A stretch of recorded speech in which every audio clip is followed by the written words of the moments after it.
This is why the Las Vegas Raiders decided to fire Pete Carroll after one season. My name is Mitchell Renz. You're watching the Raiders Report, and I think all of us knew what news was about to happen today, January 5th, 2026. Black Monday has essentially turned into a Raiders holiday with all the firings that seem to happen on the Monday after the NFL regular season.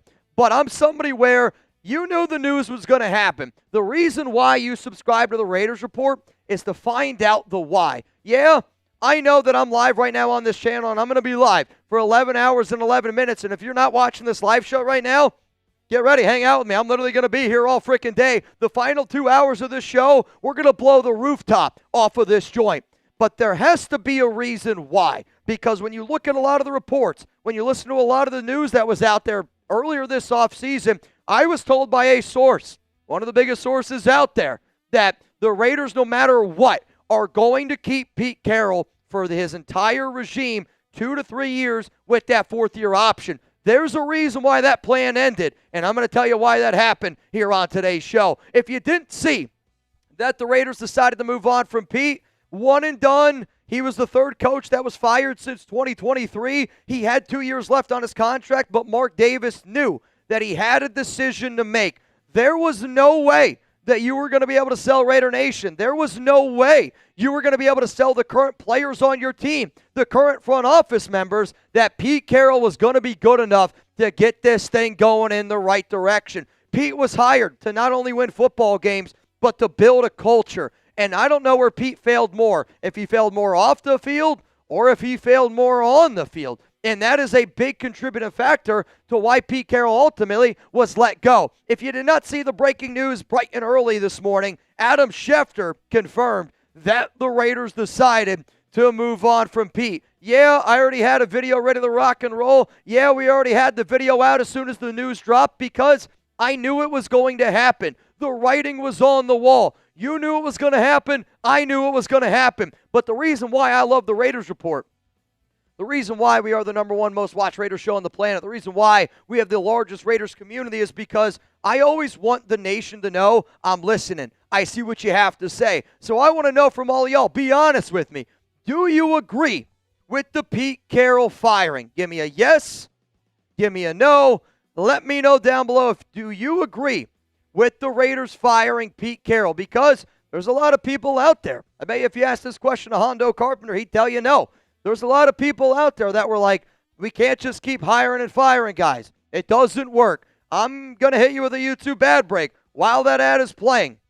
My answer is going to be coming up here in just a moment. If you said anything besides yes, I question if you really watched this Raiders season. The reason why the answer is yes is because, one, hiring a 74-year-old to do a rebuild, it's just dumb anyway. The other reason on top of that is you got to be able to face the facts here. The Raiders regressed, offense, defense, special teams. You got worse in every single avenue. And I understand that it's a lot of money that right now Mark Davis is paying all of these Raiders coaches. But you know what? When you combine all this money, it's $50 million. If I'm Mark Davis, I'm going, well, yeah, it's a lot of money that I threw out the window. But also, Pete, you made me give $58 million to Geno Smith. That's a lot more money. I'm not saying $50 million isn't a hefty chunk of change. What I'm simply sitting up here saying is it's not a lot of money to Mark Davis. And if the Raiders would have kept if they would have kept Pete Carroll, Mark would have lost out on a lot more money because fans would not have been excited. And he makes a lot of money on, T-shirt sales, memorabilia sales, makes a lot of money on season tickets. I've saw so many people say, I won't go to the game.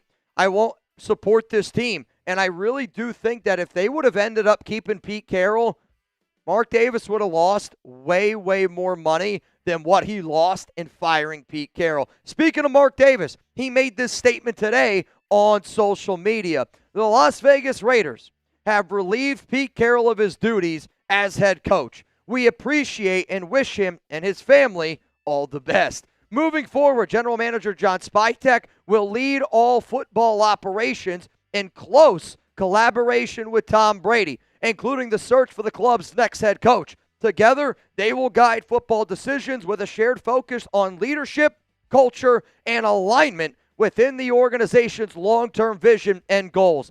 I don't mean to be somebody that wants to pat myself on the back. Obviously, I'm not afraid to do it. But I will confidently say that I was the very first person on the planet that told everybody that Tom Brady and John Spytek are going to be the top two people leading this charge for the next head coach. There was a lot of people saying, oh, it could be this guy, could be that guy. It's Tom Brady. It's freaking John Spytek. And I've been saying that for weeks. We've been saying it for a long time here on this show. But coming up next here on the program, let's really get into the meat and potatoes of ultimately why Pete Carroll was a one and done with the Raiders. Speaking of number one, the number one fantasy sports app out there is the sponsor here on today's show. And whether you're starting a new routine, maybe a new coach search, maybe you're doing player picks for the first time, trying something new can be hard, but I did see a shirt that Pete was wearing the other day, Inspire Change. And you know what? I'm trying to inspire y'all to go get started with PrizePicks because whether you're watching playoff matchups, maybe you're watching a little college action as well. Can't wait to watch that Indiana-Oregon game. Also, hoops action almost every night. The action never stops, and PrizePicks lets you take control. On PrizePicks, how you play, it's up to you. And if you want flexibility, choose a flex play where you can get paid even if one of your picks misses. And if you want the biggest payouts, go for the power play. No matter your play, PrizePicks is a great way to put your takes to the test. How many people out there miss fantasy football? Matt R., Irish Handy, that's a hell of a name. Joshua Wolf, do you miss fantasy football? If your answer to that is yes, then go download the PrizePicks app right now. Make sure that you use code CLNS to get $5 in lineups after you play your first.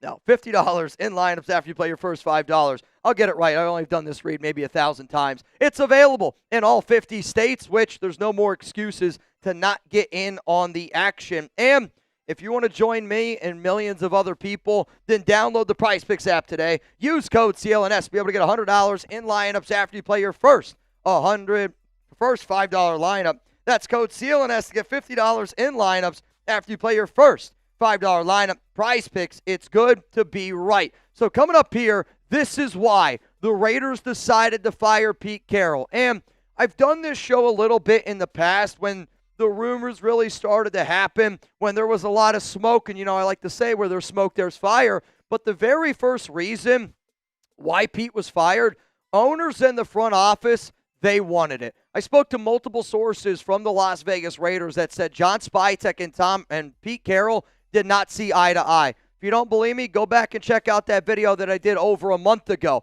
It's why I want people to watch this show.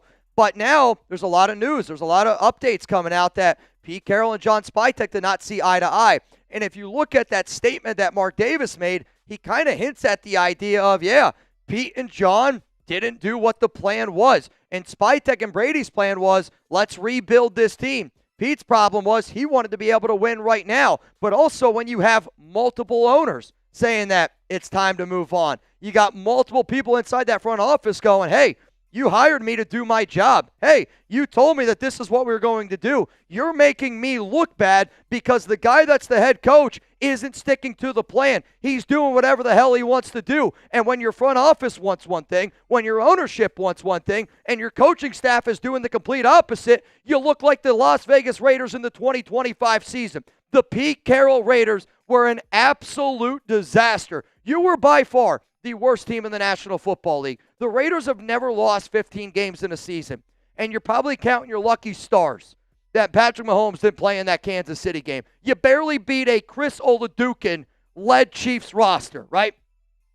But from week 2 to week 18, you can't tell me that there was a worse team in the National Football League. We were getting trolled every single game that the national media would watch us. We were getting trolled because of all the personnel decisions we've made. But the other reason why Pete Carroll got fired, not only was he a disaster during the regular season, he was a complete failure in the offseason. You're the silver and black, right? You're sitting here going, well, I got all this money in free agency, top 2 money in free agency. I got 10 picks in total. I got the number 1 overall draft pick. And for an organization that drafted players that they needed time, marinate, good coaches to be able to develop them, but instead, what did he decide to do, Pete? He decided to focus on a guy like Devin White, focus on a guy like Stone Forsythe, focus in on all of these old, washed-up veterans because he wanted to win right now. But instead of trying to create with what the Raiders players had, he tried to recreate the Legion of Boom. And he tried to recreate something that might never be able to be duplicated. But what good coaches do is they see the players that they have and they build around those players. What really bad effing head coaches do is they say, we did this one time and it worked, so I'm going to make everybody here fit into what I did one time. It was an old philosophy. You went out and got your own quarterback. You got every move you wanted, Pete. And even you had a lot of money in salary cap, had a lot of draft picks. If you were the Raiders, you literally could not afford, with this offseason as precious and as important and as beautiful the way that it looks, there's no way that you could have given it to Pete Carroll because of how bad he failed in the offseason last season and how bad he failed during the regular season. The other reason why you got to move on from Pete is you can't rebuild with a 74-year-old head coach. I don't know how many times I said it last offseason, but it was idiotic for the Raiders to hire Pete, because for an organization, the reason why I said the riskiest hire the Raiders could do was hiring Pete is because you've been an organization that has failed at finding one head coach. Well, hiring Pete Carroll means that essentially you got to be able to find two head coaches in a 3 to 4 year span because he ain't getting any younger. So you can't rebuild with a 74-year-old head coach. You knew it. I knew it. Everybody knew it. But the number one reason is coaching freaking matters. And there are so many better head coach options. You know, last year I said multiple times that Mike Vrabel is the top 32 head coach on the planet, and that's why he deserves another job. I don't think Pete Carroll right now is a top 100 coach on the planet.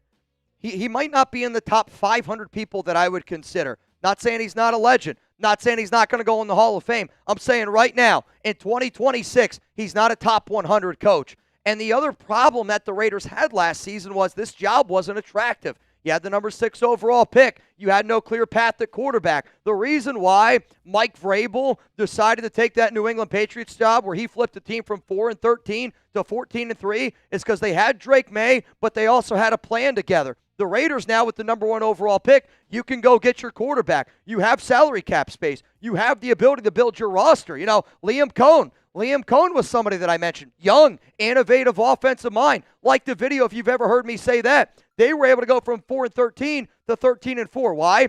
Trevor Lawrence played his best football. Maybe Trevor Lawrence played his best football because they finally had an offensive-minded coach there, and they got a young guy, Yadinsky. You're going to hear me talk about him. Only 29 years old. He's literally the youngest guy in the NFL right now from a coordinator standpoint. But when you put young, innovative people in charge in today's day and age, I think good things happen. You also tried to go out and get a guy like Ben Johnson, who helped flip this team. I will admit, I don't think Brady thought somebody would turn him down.